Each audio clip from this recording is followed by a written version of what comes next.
بسم اللہ الرحمن الرحیم. السلام علیکم. ہم سید طارق شہر الہ آباد سے. آپ دیکھ رہے ہیں یوٹیوب چینل دسٹری کے پروگرام میری آواز سنو. آپ شیطان کو اتنا ہلکے میں کیوں لیتے ہیں؟ آپ ابلیس کو اتنا ہلکے میں کیوں لیتے ہیں؟ شیطان کے پاس جتنا ایکسپیرینس ہے اتنا موجودہ وقت میں کسی بھی علماء دین کے پاس نہیں ہے. جب سے دنیا قائم ہوئی ہے اللہ رب العزت کے جتنے بھی پیغمبر گزرے ہیں سب کو گمراہ کرنے کی کوشش شیطان نے کی. تو شیطان کے پاس تقریباً 1,24,000 پیغمبروں کو گمراہ کرنے کی کوشش کا ایکسپیرینس ہے. رسول پاک صلی اللہ علیہ وسلم کے 1,21,000 صحاباؤں کو گمراہ کرنے کی کوشش کا ایکسپیرینس ہے. بڑے بڑے پیغمبران دین، بزرگان دین، خلفائے راشدین کو گمراہ کرنے کی کوشش کرتا رہا ہے وہ. تو اس کے پاس جتنا ایکسپیرینس ہے اتنا آپ کے پاس نہیں ہے. وہ جتنے پیترے وہ چلے گا اتنا آپ تک سوچ بھی نہیں سکتے ہیں، توقع بھی نہیں کر سکتے ہیں. ہم لوگ گمراہ ہیں. ہم لوگ اللہ کو مانتے ہیں، اللہ کی نہیں مانتے.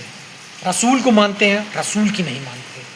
نہ ہم نے قرآن مجید کو پڑھا، نہ قرآن مجید کا مطالعہ کرتے ہیں وہ، نہ ہم لوگ حدیث کا مطالعہ کرتے ہیں، نہ سنتوں کو جاننے کی کوشش کرتے ہیں. تو ہم کیسے مقابلہ کریں گے علماء دین کی بتائی ہوئی باتوں پہ؟ علماء دین کی بتائی ہوئی باتوں پہ اگر ہم چلیں گے آنکھ بند کر کے تو ہم گمراہ ہوں گے. کیونکہ علماء دین فرقہ پرست ہیں. انہوں نے دین کو فرقے میں بانٹ دیا ہے. فرقہ شیطان کی بنائی ہوئی چیز ہے. اللہ نے دین بنایا اور شیطان نے فرقے بنائے، اور مولاناؤں نے اس فرقے کو بڑھایا، اور مولانا اس فرقے کے پیروکار ہیں. وہ اپنے اپنے فرقے کے فکر مند ہیں، دین کے فکر مند بالکل نہیں ہیں. ہمیں اپنے آپ کو تراشنا ہوگا، ہمیں اپنے آپ کو بنانا ہوگا. شیطان کو شکست دینے کے لیے ہمیں دین کا علم حاصل کرنا ہوگا، قرآن مجید کو پڑھنا ہوگا، سمجھنا ہوگا. صرف مولاناؤں کی بتائی ہوئی باتوں پہ نہیں عمل کرنا ہوگا.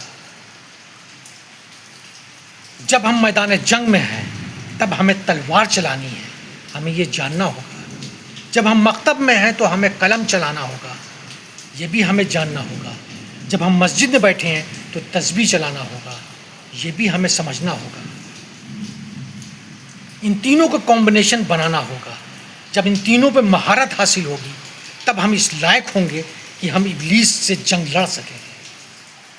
علماء دین نے ہم لوگ کو گمراہ کیا، ایک مجاہد قوم کو ایک مکار قوم میں تبدیل کر دیا. ہماری تلواروں کو لے جا کر کے ابلیس کے قدموں میں گروی رکھا دیا اور وہاں سے ہمیں تسبیح اور مسلح دلا دیا. اب ہم مسلح بچھا کر کے تسبیح لے کر کے بیٹھ گئے ہیں اور صرف دعا کر رہے ہیں، اور ہماری دعائیں قبول نہیں ہو سکتی کیونکہ ہم اللہ کے دین کو چھوڑ کر کے امت محمد نہ رہ کر کے امت مولانا بن گئے ہیں. جب امت مولانا بن گئے ہیں تو حقیقت ہم امت ابلیس بن چکے ہیں. تو ہمیں امت محمد بننا ہے، تبھی ہم جا کر کے ابلیس کو، شیطان کو شکست دے سکیں گے.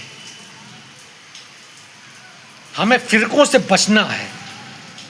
جب ہم دین کو مانیں گے، قرآن مجید کو پڑھیں گے، حدیث شریف کو پڑھیں گے، رسول پاک صلی اللہ علیہ وسلم کی سیرت کو پڑھیں گے، تو ہم کسی بھی فرقے کے نہیں ہوں گے. تب ہم صرف ایک چیز ہوں گے، امت محمد. اور جب ہم سیرت پاک کو نہیں پڑھیں گے، قرآن مجید کو نہیں پڑھیں گے، مطلب نہیں سمجھیں گے، تو ظاہر سی بات ہے کہ ہم گمراہ ہوں گے اور ہم امت مولانا بنیں گے اور پھر ہم شکست پائیں گے. ہم اللہ کے آخری پیغام کے ماننے والے ہیں.